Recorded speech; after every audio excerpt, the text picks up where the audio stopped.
Yep. Got him good, bro. Just repeating the same thing over and over again until he loses his goddamn mind. Even the authority of time cannot command the entire scepter, nor can it plunge the Amphorian extrapolation into a loop.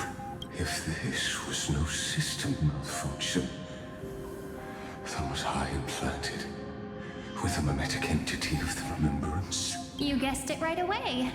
As expected from someone people call the first genius. I'm gonna keep doing what I just did if you don't stop, you know? My friend and I won't allow you to leave this memory, no matter what happens. Which means you are now trapped, Lord Xandar.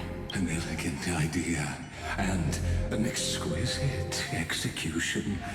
Regrettably, it is you who are restrained by time, not me. Know that patience is my greatest weapon. Waiting and victory are the same for Bro, come on. I want to see this dude dead, man. God damn. you. Will crumble He before talks too much. this moment stretched out to an eternity, just like Kazlana will. Yet all I need to do is to wait. As yet another futile. Now I'm a pink bug? Yet all I need is to wait, as yet another futile bug falls down the cliff and into the bottomless abyss. My looks are seriously changing all the time. But you're not wrong. We're definitely not gonna solve the problem if we just put you in another prison. So that's why we never wanted to do that in the first place. I shall answer your confusion purely out of my respect for those who came before me. Have you heard of the synesthesia dreamscape in the Asdana system? Interestingly, that place once had a prison too. Life forms living in that environment, abundant with memoria, have a chance to connect their perceptions with each other's. Even across great spatial divides, they're able to detect shifts in one another's states. I call this phenomenon memory zone entanglement. In Asdana, people made use of that phenomenon to build a nation within a dream. After adding in the catalysts of harmony and remembrance, that is. Is that how you walked into my prison cell? Using those same principles? I would much rather call this location our negotiation table, Lord Xandar. Nonetheless, your hypothesis is correct. We happen to have an ally skilled in tuning, while the Trailblazer and Miss Cyrene both have an astonishing amount of resolve, which I'm sure you can testify to. I am also sure that with the support of such a resolute memo sprite, our conversation could last for a long, long time. I'm the best at listening to stories, you know? I'll leave the exciting clash of the erudition to you two geniuses. A brainstorm? I like it. And it's 2 against 1? Well, I like it even more. Damn, girl. Let's talk, Xandar. Take a guess. How much do you reckon we can dig out of your brain before the next second? And how many ways can we find to deal with you? Besides, in your current predicament, there's no way you can take our trump card away. Go, little one. Go. Overturn the Era Nova. Like her Finally. disappeared. It seems you had conducted a secret hunt in the depths that even I cannot reach. In that case, go. Swim onward and give this campaign a fitting end.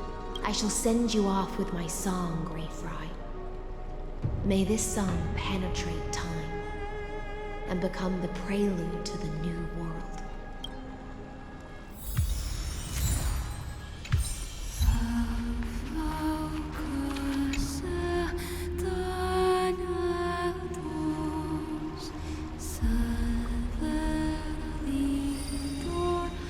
This is it.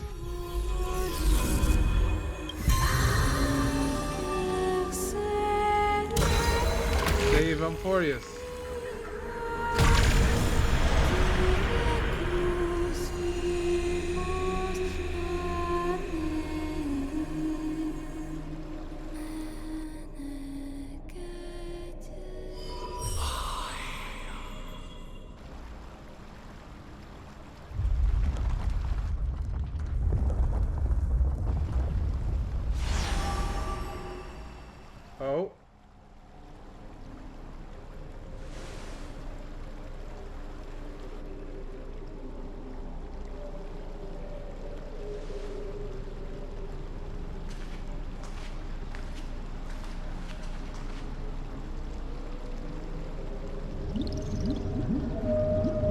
Gladiorum, you have completed your duty. A new dawn is about to rise. Why not swim towards it?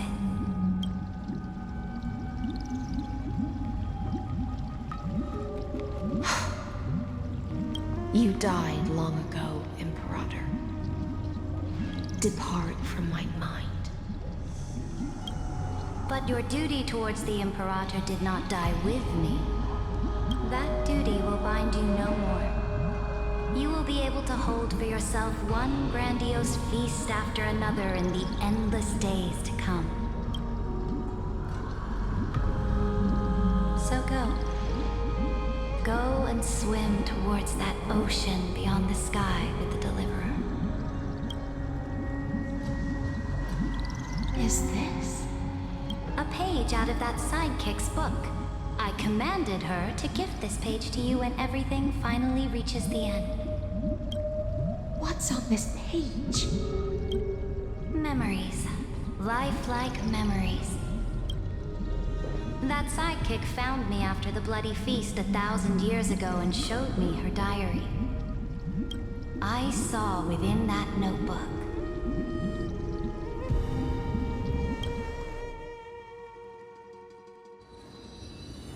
Light calendar, 3960 before the campaign against... Is this that Deliverer's experience? It's truly immersive. People beyond the sky apparently utilize this power to seal past scenery into crystals they call light cones. But I only know so much about the remembrance, so I can't completely replicate the past. But I'll do my best to talk about the missing parts. I'm all ears. Go on then. Do your best. But if your chatter gets too boring, or if I deem it offensive, then law will become forever beyond your reach. Got it. I'm sure you'll find this to your liking. After all, it's human nature to want to embark on a journey into the unknown.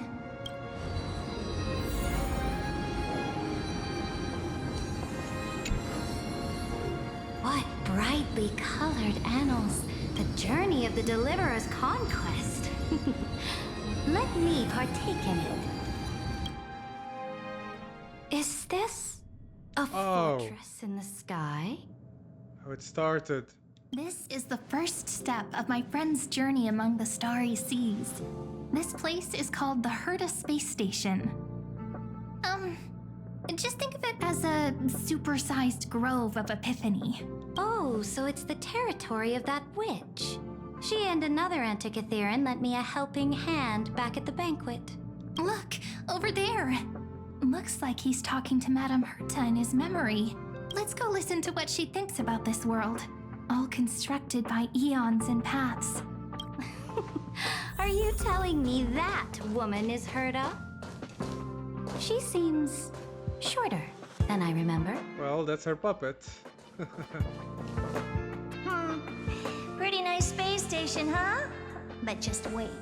After a couple more stops on the Astral Express, you'll see sights that'll make this place look ordinary.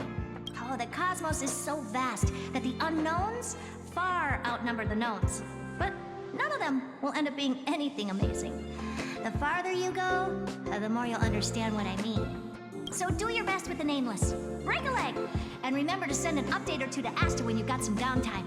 She certainly shares my way of thinking. Only that instead of a conquest through blood and fire, they chose a gentler path. People call Madame Herta and Mr. Screwlum geniuses. Apparently, only the smartest people in the cosmos can receive the blessings of Nous, Amphorius' true creator. Do you mean that even individuals of such nobility are merely subordinates to a god? On the contrary, after all, it was the very first of them who created the god. But I don't really know all the details about that. You might be able to ask Madame Herta herself when you get the chance. Let's go check out some other worlds next, shall we? Oh, Yarilo 6? Are we going to Yarilo 6? This next stop on the journey has a lot of similarities to Amphorius. What? Penacone? A snow-covered Yeah, Yarilo 6. Okay. Interesting.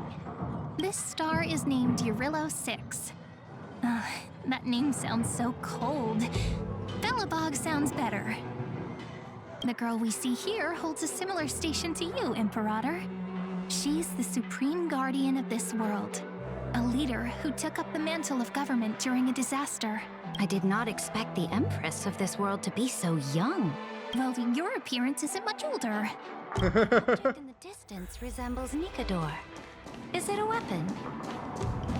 No, it's called... Right! The Geological Reconstruction Unit. It's all thanks to you that we survived the crisis. The collaboration with the IPC is both an opportunity and a challenge. Nonetheless, it's an important step in our journey back into the universe. Veronia. Been a This while. world was sealed beneath its sky just like Amphorius was. And they only managed to reconnect with the stars when the Nameless arrived. That IPC she spoke of, is it a more powerful organization? Yes, the IPC conquered many worlds through trade and opened up a vast territory that way. There are many such powerful alliances beyond Amphorius, and they all walk on roads different from the destruction. Coming back to the Supreme Guardian and her Belobog, didn't they find a peaceful way to enter the interstellar community? That cannot be true. That IPC would never have grown so big on trade alone. It may pretend to be a wealthy merchant with clean hands, but I am willing to bet that it grew fat on gory oppression and bloodshed. Well, you know them well. You can relate, can't you? Its path of conquest must have had no mercy for the weak and would have destroyed them if needed. Are you telling me that this snowland never thought about tossing its dignity to the wind and kneeling to the IPC? I will not believe it. I will never allow the Imperator's empire to be sullied by others. Amphorius must become a power so strong that no interstellar foreigner would dare to look down upon us. Imperator, Belobog isn't as weak as you imagine. Listen. I indeed hesitated. But now I understand what we must do. Belobog must learn how to walk on her own until she no longer needs the support of others and can stand on her 2 feet among the stars. Even if I may not live to see it, I believe such a day will surely come. They still have their dignity intact. One day, that hope will melt through the ice and help them into a prosperous tomorrow. But the order of the cosmos is already set in stone. The old laws decree that only the strong survive, binding the weak in an unbroken chain, until they wither and turn to dust. Unless they embrace the power of the destruction. Amphorius must shatter the old law and become the new order among the stars. Speaking of the Order, another one of my friend's companions may be able to enlighten you further on that. Let's go to the next page.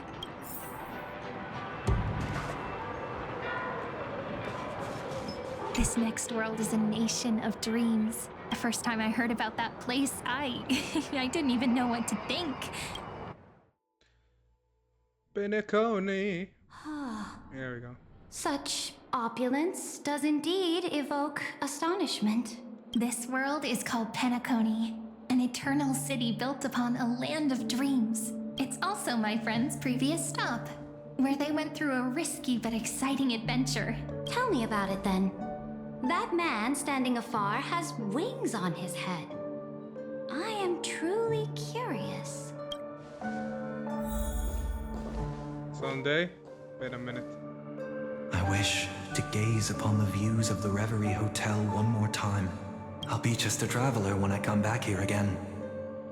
And perhaps, through a traveler's eyes, even the things I once knew so well will feel strangely different.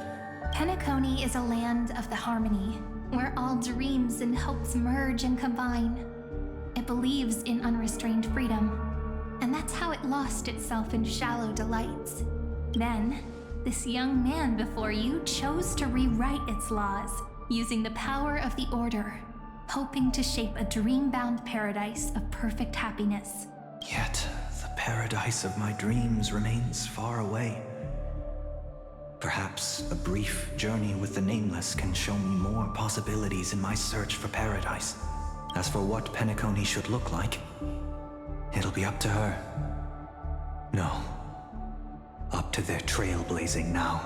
Oh, it sounds like this ideal kingdom is no more. That's right. The people chose to wake up at the end. You can't see tomorrow when drowning in sweet dreams. This individual's law acknowledged only gods and constructs, leaving no space for humanity. And yet, the fact that he could accept defeat and resume his journey shows a rare self-awareness and clarity of mind. You are also very self-aware, Imperator. Then you must know that the world promised by the destruction also has no place for humanity. I am indeed very aware of Lycurgus's honeyed words of deceit. I have seen enough. Take me back.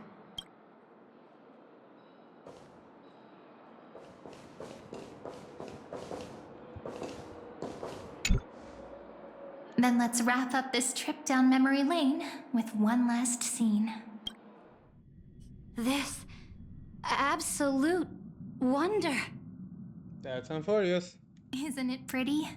That's our Amphorius. Our world flows and meanders in this endless band of light. Though we were born from the designs of the gods and are not yet truly alive, the Chrysos heirs of Amphorius still chose to stand against fate and carved a legend no different from that of humankind. Will you really renounce the heroes in this world's previous 30 million cycles, Imperator? Including even yourself. Will you bow to brutal destiny and allow that puppet master named the destruction to have their wish? I know what you want to do, sidekick. You want to use that deliverer's memories to influence me and tilt the scales of law toward him and the two geniuses. You really saw right through me, Imperator. How can one rule an empire if one is incapable of understanding people's minds? I have decided on Law's final destination. However, before I move my next chess piece, before we go on, tell me this, sidekick. Throughout his trailblaze, was there ever a memory of the ocean? I think, Xianzhou Fu. The ocean. My cradle. My home. You shall complete your conquest in the ocean at the boundaries of this world, and eternally slumber in the sound of tides. You shall eternally slumber in the sound of tides, and complete your conquest in the ocean at the boundaries of this world. Our prophecies aligned as flawlessly as a sea snake circling upon itself. An elegant loop, like a joyful hymn, like the circulating ocean current, like our two fates, like Amphorius itself. Light calendar, 3960, at the end of the campaign against... The trial is over. So tell me, who will own the divine authority of law? I won't give it to anyone. What? I am the law. Why should I give my imperial crown to any other? Both the Deliverer and the Theoros came from beyond the sky. They have no right to interfere with the lands I conquered with my own two hands. The law of Amphorius shall be determined by Amphorius's master. What exactly did you see in the trial? Everything. I saw everything regarding the rules of this world's operation. I saw the laws of extrapolation that Theoros spoke of. I saw the ultimate protocol. As long as I offer a sacrifice of equal weight, I can rewrite the laws of this world according to my will. I can turn good into evil, ugliness into beauty, and weakness into strength. Fate gave me a very fair deal. One rule change for the life of one demigod. What are you planning to do? You can't guess. We can conquer the stars without relying on any power from beyond the sky. We just need to make some reasonable sacrifices. Your ambitions have already made so many people give up their lives for the law. And you're still not done? I am determined for Amphorius to stand on her own 2 feet among the stars. You are beyond reason. You think such a simple and hypocritical statement can justify your atrocities. And you're extremely delusional if you think you can stand there besides anyone in the universe. If you want to conquer the whole goddamn universe, that won't be possible, especially with how Amphorius is built. I'm sorry to say so, but you are drowning in your own ego. There's no new without destroying the old. That's what you consider an atrocity? Ironic, for that is also the unchanging law of Amphorius's revolutions. Ever since the Flame Chase prophecy resounded in the distance, fate has decreed for the Chrysos heirs to ignite our blood and illuminate this dark age. People would still be puppets of the old dynasty if it weren't for my conquests. But your world doesn't seem to be any different from your predecessors. Bloodshed, tyranny, oppression. You're making the same mistakes they did. Go and see everything for yourself. Go to any library I've built. Go listen to the rumors on every street corner. Go and witness how the Imperator crushed the old laws and forged new ones. Go and see what my conquests brought to this world. I cleansed the Chrysos War's filth and mended all the conflicts left by the Era Bellica. I restored Akima's might and allowed mortals and Chrysos heirs to face each other as equals in the Council. I punished all sins and rewarded all achievements. What the hell? I smashed Talantin's shackles, united humankind to save themselves, and started the Flame Chase era. That's what the Imperator has done in her glorious life. Well done. So now, hearken You're to too my arrogant final and prideful. words. History will eventually forget Saridra. But it will never forget the Imperator's people or the Flame Chase era she began. Final words. Amphorius is about to be destroyed. There's no time left for pointless debates. There is only one law I want to overturn to aid the final battle of deliverance. So I will only offer the life of one demigod. In the name of the Imperator, I command you one last time, Electra. Kill me. Either sacrifice yourself for conquest, or pierce this tyrant's chest with your sword. Thus, the Imperator concluded her final speech. At the end of her life, at the She's last trying to moment agitate her, I before she guess? stepped onto the altar. She gave her Give a most reason. loyal subject the choice to decide fate, just as she promised her compatriots before her very first campaign. My blood flows in you now. Heroic compatriots, follow me, and we'll seize fate's reins! The Imperator fell. Some say that the Dux Gladiorum turned traitor and killed her liege. Some say that she imprisoned the tyrant in a shallow pond of water, then left. Which meant the Imperator had to kill herself to rewrite the law. There are countless stories about her death. All we can be sure of is when the knight left the vortex, the Imperator was still mumbling about their past conquests together. The beginning and the end of her existence. Imperator, wait! How could someone of your status come to the front lines? Let me be the flag bearer! The troops defending the pass to the west of the grove, have they surrendered? They ran as quickly as they could when they heard your name. The Golden Cocoon Pass is now in the First Legion's hands. Good. What about the Delosian militia? The Third Legion set fire to the mountains and flattened everything west of the basin. They just need a few more days. That is enough. We cannot afford to miss an opportunity for victory. Lastly, how many Legdonian cannons are left? They are no more.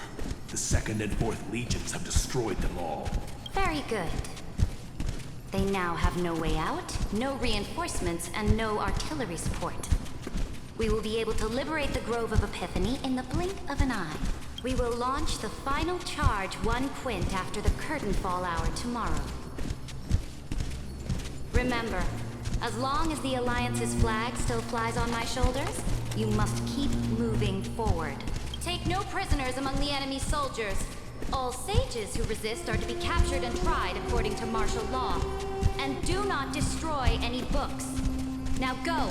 Notify the entire army. Understood. Those who are resolved to die, we salute you. Reporting in. The mountain dwellers are resisting fiercely, and the legendary Mountain Breaker is personally engaged in battle. Their formations are nigh impenetrable. Then cease our frontal assault. Send scouts to all legions and tell them to retreat into the Tritos Plains before the parting hour. Well, are you planning to surrender? It's a strategic change of plans. The seismic walking dragon is enough for that battlefield. Walking dragon? You mean that stupid beast, Terravox? What can they even do? Stupid? No. They are the wisest of all of Giorio's creations. Only they can perceive the currents of time. Let them deal with their earthly brethren. We will advance and take the lead in defeating what remains of our enemy. I will deliver the most fiery retribution for the humiliation they dealt us, and crown myself with a god-slaying wreath. Understood. I'll see to it. Those who are resolved to die, we salute you. The Temple of the Three Fates sent a letter, Imperator.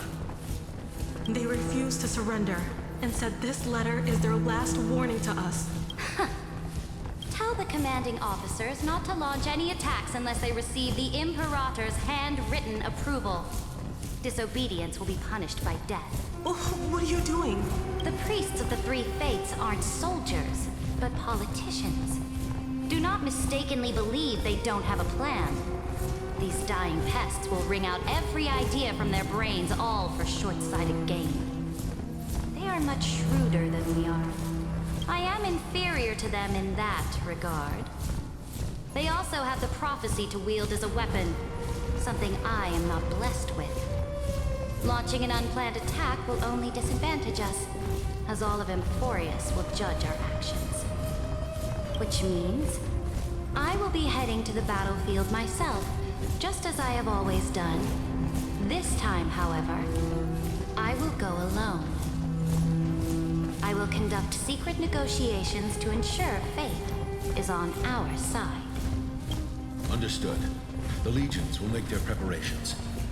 Those who are resolved to die, we salute you. Why are we not allowed to march out with the army, Imperator? This will be a long voyage with no return. Those of you who bear the prophecy cannot come with me. Why are you personally leading this battle if it's doomed to fail? The Flame Chase journey cannot be without a leader. That is correct. The Empire will be without a head when the Imperator falls. But remember, as long as you seize the right opportunities, even a chaotic game will remain winnable. My departure will create a long staircase for you. You will understand what I mean when news of my death reaches your ears.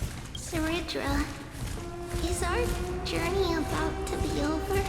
Destroy the old laws and forge new ones.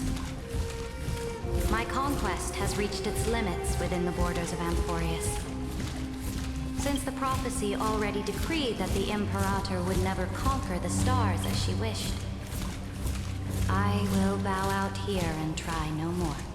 More Chrysosaurs bearing divine authority will be born, and many more heroes will arise. Will they demand peace or war?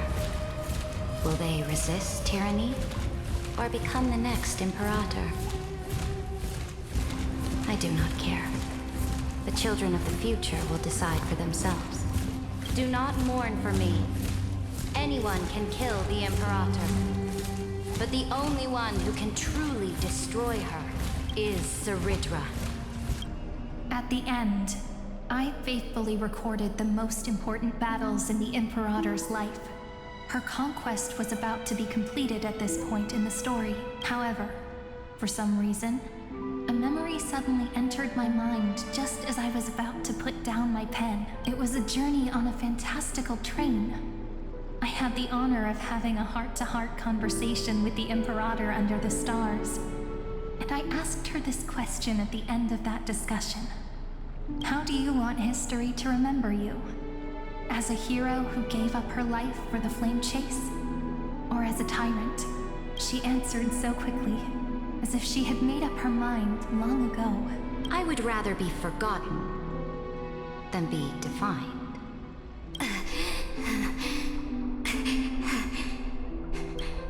Because the law can be neither eternal nor unchallenged. No wonder nobody spoke of her in the previous patches of Amphorius. And only humanity can pen laws into history's pages. Now, I have shattered the greatest law of Amphorius. The game is nearing its end, Dux Gladiorum. Even though you killed the Imperator in the previous 30 million cycles, this time, you finally found your own law. Then, High Sealants, Electra. I will ask someone to deliver the prophecy's ocean at the boundaries of this world to you. Will you choose to swim into that ocean? I do not care. Do not care.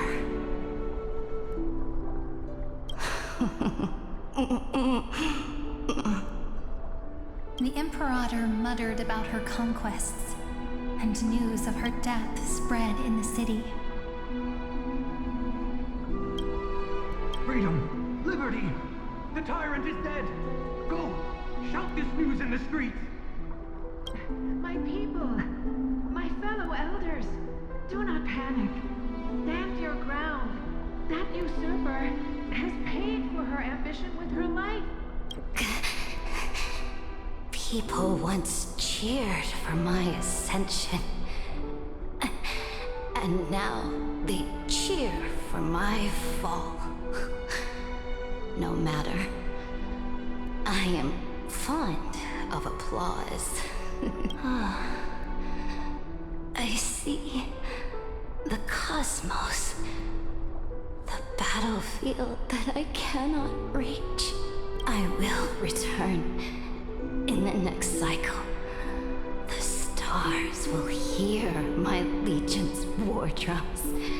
Hear the great name of the Imperator.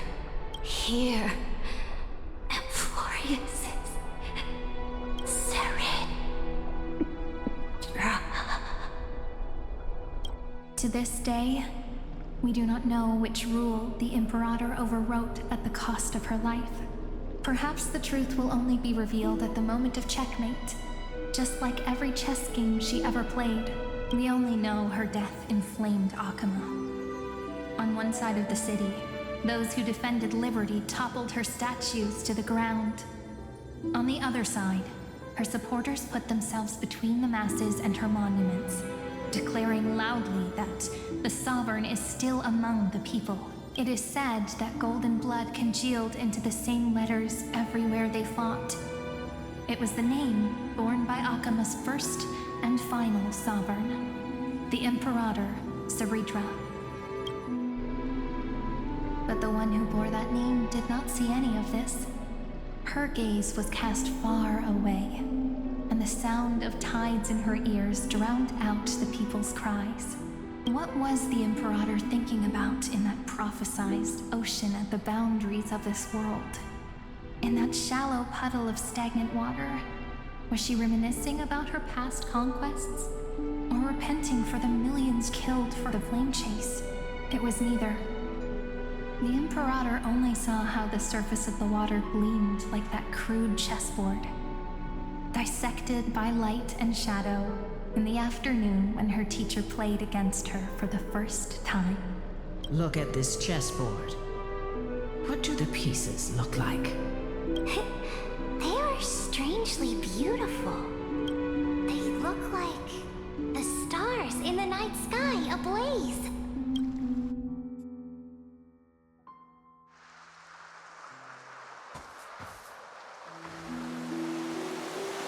From that page emerged an ocean so vast, so pure, not a single trace of corruption. Is this Ceridra?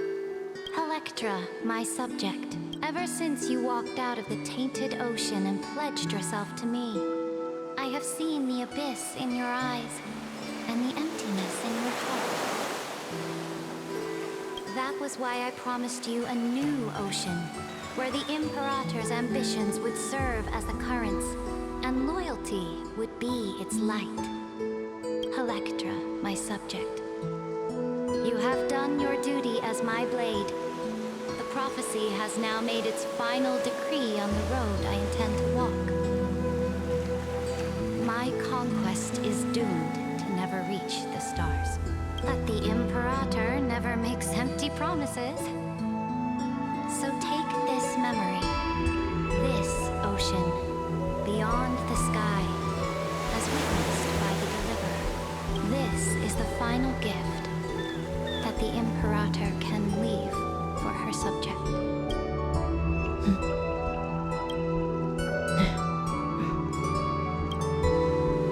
When I was still a fish in the ocean, I always felt so genuine swimming through the waters. But once I stepped onto land, I found myself caught in a play. Every land dweller wore a mask in their life.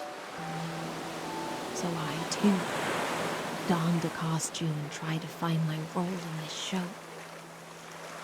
I became your blade in war and the violin strings at banquets. Do you still not get it? I do not long for the oceanic depths of my homeland. Nor do I crave the swelling seas beyond the sky. Perhaps even I don't know what I want. I still don't know where I should swim to even at the end.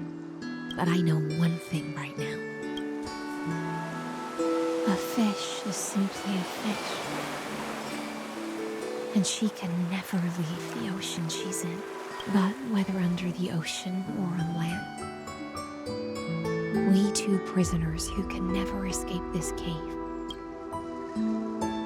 can still look outside the cave and see the stars. I have to admit, the 12-factor simulation of life in this experiment has far exceeded my expectations. Make your choice then, senior society member. Do you want to keep walking down the wrong path and be remembered for your incorrect conclusions? Or do you want to return to the audience's seat and give yourself, Amphorius, and the entire cosmos a more fitting end? I must refuse. A dead man never fears death. Did I not make myself clear? Have you forgotten about our dear Lord of Silence? You wouldn't want her to consider your 8 other clones as cancers within the erudition and chop them all up, would you? Oh, they have a really strong number 4. Your logical deductions are vastly different from mine. Therefore, allow me to provide one more academic recommendation. Listen, my peers. Why don't you look beyond this world? Just as the Chrysospheres did. Re-evaluate your calculations and take into account all enemies in the upcoming war among the eons. Amphorius is not a place where 3 paths entangle, but where 3 paths fight to the death. You used Memoria to resist me, but did you not consider the possibility that the Remembrance and their children might have taken this opportunity to join the fray as well? In the meantime,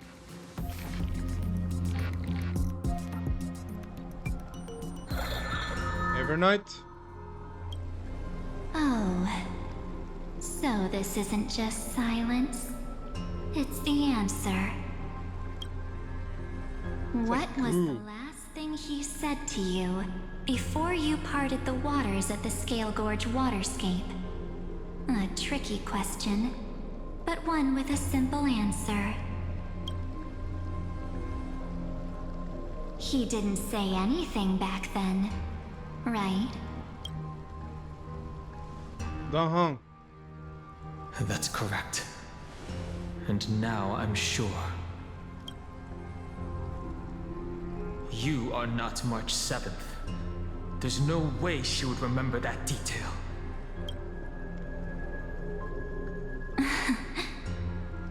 I'll only warn you once. Leave her body now. How impulsive. That's not like you at all. Why don't you calm down and think about another possibility? I didn't take over March 7th's body. Rather, it's March 7th who regained my memories. Damn. Okay. That was an ending. Well, what can I say? Honestly, this patch is a 4 out of 10. Honestly, Liagos, whatever his name was, he loves his own voice, man. He keeps talking and talking. It's like 4 hours of just him, just talking random bullshit. He's just talking all the time. If it wasn't for him, this patch would have been 6 out of 10. But because he is in the patch, he fucking ruined it for me. I'm sorry, but that too much yapping, I just fucking hate that shit. But other than that, yeah, I don't know. There's nothing else to say, honestly. I love Ciridra's story, her and the Hyselines, and she was too arrogant and too blinded by greed and ambition and all that stuff. But at the end, we still don't know if she did that on purpose, so Hyselines would find it easier to kill her or something else. I don't know. But other than that, yeah, that was quite the cliffhanger, and this patch is, well, not all that great, honestly. It's just... Oh, it wasn't that great, honestly. Just a 4 out of 10 for me, honestly. Yeah, last patch left a so good impression on me that... Yeah, this one, yeah, it wasn't it, Chief. It wasn't it. But other than that, this is it for this one. If you like, share, subscribe, you know the rest, and I'll see you in the next one. Peace out. Bye-bye!